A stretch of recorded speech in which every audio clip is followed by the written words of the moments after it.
ఓం గం గణపతియే నమః. శ్రీమాత్రే నమః. శ్రీ వారాహిదేవ్యై నమో నమః.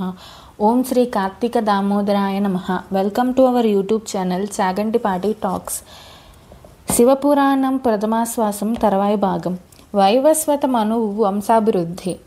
ఈక్ష్వాకుడు, శిబి, నాభగుడు, దృష్టుడు, సర్వాతి, పరిష్యంతుడు, నజగుడు, కరుషుడు, ప్రియవ్రతుడను 9 మంది వైవస్వతమను సంతానం. వీరిలో పరిష్యంతునికి సకులననువాడు, నభగునికి అంబరీషుడు, చర్యాతికి ఆవర్తడను కుమారుడు, సుకన్య అను కుమార్తె కలిగినారు. సుకన్య చైవన మహర్షి అర్ధాంగి. ఈ అనర్థునికి రైభ్యుడు, రైవతుడు అను కుమారులు కలిగినారు. తమ రాజ్యమునందలి కుశస్థలియగు నగరము రైభ్యునకు లభించినది. ఈయనకు కలిగిన 9 సంతానములో కకుద్మంతుడు పెద్దవాడు. ఇతనికి అపురూప సౌందర్యవతి అయిన కూతురు కలిగినది. సౌందర్యరాశి అయిన తన కూతురు రేవతికి తగిన వరుడెవరో తెలుసుకోవాలనే కుమార్తెతో బ్రహ్మలోకమునకు వెళ్ళి తన కోరికను తెలపగా, అంతట బ్రహ్మ, నాయనా, నీవు వచ్చిన తరువాత అనేక యుగములు గడిచి ఇప్పుడు 28వ యుగమున మునుపు నీ రాజ్యమున్న చోటనే నారాయణుడు శ్రీకృష్ణునిగా జన్మించి ద్వారకా నగరమును నిర్మించినాడు. అతని సోదరుడగు బలరామునికి నీ కుమార్తెనిచ్చి వివాహము జరిపించమని చెప్పి సత్యలోకమున ఉండుట వలన యవ్వనము తిరిగిపోలేదని తెలిపినాడు. ఈ విధంగానే కకుత్మంతుడు భూలోకము చేరి ఆ వివాహమును జరిపించినాడు. ఈక్ష్వాకు వంశక్రమము. వైవస్వత మనువు పుత్రులలో మొదటివాడైన ఈక్ష్వాకునకు 9 కుమారులు. వీరిలో బికుక్షి అను వానికి వశిష్ఠ మహర్షి కృపచే రాజ్యాధికారం లభించింది. అతని కుమారుడైన అయోధునకు కకుష్ఠుడు జన్మించినాడు. తన కుమారులలో పెద్దవాడైన కువలాశ్వనునికి రాజ్యాభిషేకం నొనరించి తాను వానప్రస్థాశ్రమం స్వీకరించినాడు. కువలాశ్వను పుత్రులలో దృఢాశ్వనునికి హిరణ్యశ్వనుడు, ఇతను మనవడు సంహాతాశ్వనికి 2 పుత్రులను మరియు ఒక పుత్రిక హైమవతి జన్మించగా ఆమెకు ప్రసేనజిత్తుడను కుమారుడు కలిగినాడు. ఈ ప్రసేనజిత్తు మనుమడే మాంధాత. ఇతనికి పురుకుత్సుడు, ముచికుందుడను 2 పుత్రులు జన్మించగా పురుకుత్సునికి త్రయారుని అను పుత్రుడును, ఇతనికి సత్యవ్రతుడను పుత్రుడును కలిగినారు. సత్యవ్రతుడు రాజ్యాధికారం చేపట్టి బలగర్వముచే పరుని భార్యను అపహరించగా తండ్రి త్రయారుని సత్యవ్రతుని మాదిగవాడలో నివసింపమని ఆదేశించి తాను వైరాగ్యము చెంది తపస్సుకై కానలకేగినాడు. సత్యవ్రతుడు తండ్రి ఆనత ప్రకారం అక్కడే నివసించుచుండెను. విశ్వామిత్ర మహర్షి తపస్సు చేసుకున్నట్టుకు వెళ్ళుచు భార్యను పుత్రుణ్ణి నగరమునందు విడిచిపోగా వారి పోషణను తాను చూచుతనని వాగ్దానం చేసినాడు. ఒకనాడు వేటాడుటకు అరణ్యమున ఎలాంటి వన్యప్రాణి దొరకక వశిష్ఠ మహర్షి ఆశ్రమందల్లి గోవును వధించి విశ్వామిత్ర కుటుంబ సభ్యులకు సమర్పించినాడు. గోవధ కారకుడు సత్యవ్రతుడని గ్రహించి కోపించిన వశిష్ఠ మహాముని, సత్యవ్రత, తండ్రి మాట పాటించక నువ్వు ఉండే ప్రదేశమును దాటి వచ్చావు. గోవధ కావించి గోమాంసం తినుటయే 3 పాపకృత్యములు చేసితివి కాన త్రిశంకుడవై స్వర్గాది లోకములను దూరుడు అవుదుగాక అని శపించాడు. కొంతకాలమునకు విశ్వామిత్రుడు తిరిగి వచ్చి విషం విని తన తపోబలం చేత స్వర్గమును సృష్టించి త్రిశంకుని అధిపతిగా చేసినాడు. దీనికే త్రిశంకు స్వర్గం అని పేరు. అలాగే యజ్ఞయాగాదులు చేసి ఆ రాజ్యమును సుభిక్షం చేసి విశ్వామిత్రుడు త్రిశంకుని పుత్రుడైన హరిశ్చంద్రునికి రాజ్యాభిషేకం చేసినాడు.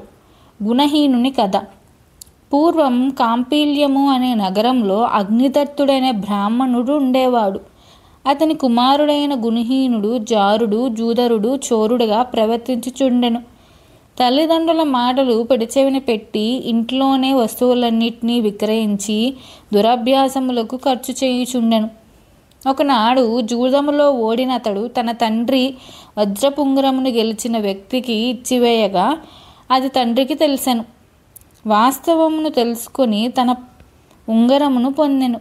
ఈ సంగతి తెలుసుకున్న గుణహీనుడు భయంతో దూర ప్రాంతములకు పారిపోయెను. అడవిలో సంచరిస్తూ ప్రయాస వలన అలసి ఒక చెరువు ఒడ్డున నిద్రించెను. నిద్రలేచి తటాకంలో స్నానం చేసి ఆ మార్గమున సోమేశ్వర క్షేత్రమునకు ప్రయాణించుచున్న యాత్రికుల బృందంతో తానును వెళ్ళెను. ఆ దినము మహాశివరాత్రి పర్వదినము. భక్తులతో పాటు శ్రీ సోమేశ్వర స్వామికి గర్భగుడిలో జరుగుతున్న అభిషేకార్చనకు దర్శించుకుంటాడు.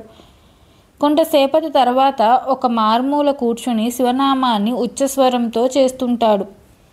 కొంతసేపటి తర్వాత దేవాలయ అర్చకులు మహాప్రసాదాన్ని స్వామికి నివేదించి ఆ పాత్రను పక్కగా ఉంచుతారు. అసలే ఆకలిగా ఉన్న గుణహీనుడు ఆ పాత్రను తీసుకొని బయటకు పరుగు తీయబోయగా అధికారులకు పట్టుబడతాడు. పెనుగులాటల్లో నంది విగ్రహం తగిలి అతని శిరస్సు పగిలి మరణిస్తాడు.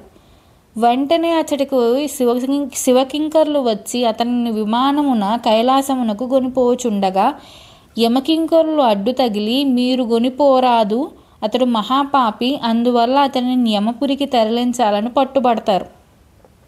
అంతటా శివకింకరులు ఇలా అంటారు: గుణహీనుడు దుష్టవర్తుడే అయిన శివరాత్రి రోజున అనుకోకుండా పవిత్ర స్నానం చేసి శివుని ఆలయంలో ఉపవాసం చేస్తుండగా దెబ్బ తగిలి తల పగిలి మృతి చెందాడు. అది నంది వద్ద. అందుకే అతనికి శివలోకము ప్రాప్తించాలని చెప్పి అంతా అంతర్ధానమవుతారు. మహాశివరాత్రి రోజున కాకతాళీయంగా స్నానమాచరించిన మహాఫలం తప్పదు. అరిందముడు శివైక్యమవడం. కళింగ దేశానికి రాజు అరిందముడు. పూర్వజన్మ చివరలో చేసిన పని వల్ల కలిగిన సంస్కారం కారణంగా శివుడి యందు భక్తి, ధర్మమునందు అనురక్తి, బ్రాహ్మణులను పూజించడంలో ఆసక్తి ఏర్పడ్డాయి. ఆ రాజుకి ఆ కారణంగా తన రాజ్యంలో ఆలయాలను నిర్మించి శాస్త్ర ప్రకారంగా పూజా విధానాలు చేయిస్తున్నాడు. పరమేశ్వరారాధన తత్పరుడైన ఆ రాజుకి పూర్వజ్ఞానం కలిగింది. గత జన్మలో శివరాత్రి నాడే తను మరణించిన విషయం గ్రహిస్తాడు. ఆ రోజే ఇప్పుడు కూడా తన మరణ సమయంగా గ్రహించి ప్రాయోపవేశం చేసి ప్రాణాలను వదిలిపెట్టి పరమశివుడిలో ఐక్యమయ్యాడు అరింద మహారాజు. ఈశ్వరానుగ్రహంతో కుబేరుడవడం. పరమేశ్వరునిలో ఐక్యమైన అరిందముడు కొంతకాలం కైలాసంలో ఉన్నాడు. తరువాత బ్రహ్మదేవుని మానసపుత్రుడైన పౌలస్త్యుని కుమారుడైన విశ్రవసునికి కుమారుడై పుట్టి వైశ్రవసునుడయ్యాడు. అతడు పరమేశ్వరుని గూర్చి చేసిన తపస్సుకు ఫలితంగా శంకరుడు ప్రత్యక్షమై విశ్వకర్మతో సముద్ర మధ్య భాగంలో లంకాపట్టణాన్ని నిర్మాణం చేయించి దానికి వైశ్రవసుని రాజుగా చేశాడు.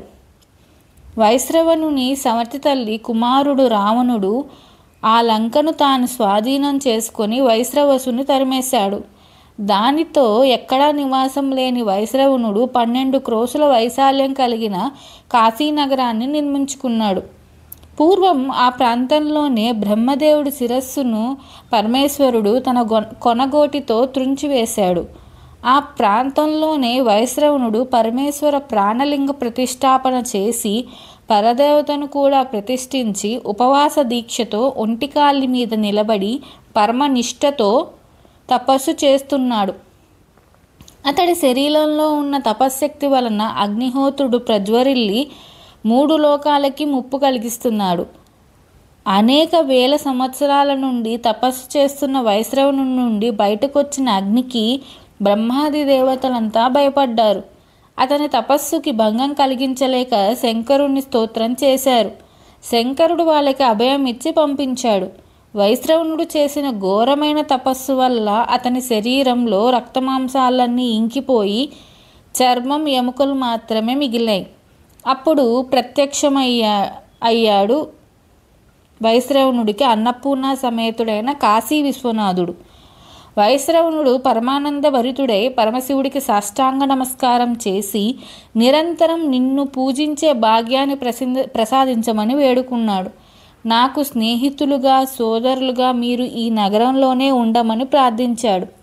శివుడు అతడి కోరికను మన్నించి అందమైన నగరాన్ని నిర్మించి యక్ష కిన్నరులకు నాయకునిగా నియోగించి కుబేరుడనే పేరుతో అలకా నగరాన్ని పాలించమని వరమిచ్చాడు. నవనిధులను అతనికి సమకూర్చి మానవులకు దేవతలకు కూడా ధనప్రాప్తిని కలిగించమని ఆదేశించాడు. అతడి పూర్వజన్మ వృత్తాంతాన్ని వివరించి అంతర్ధానమయ్యాడు అన్నపూర్ణాపతి. అంతా విన్న మార్కండేయుడు నందీశ్వరుడిని అరుంధతీదేవి చరిత్రను వివరంగా చెప్పమని అడిగాడు.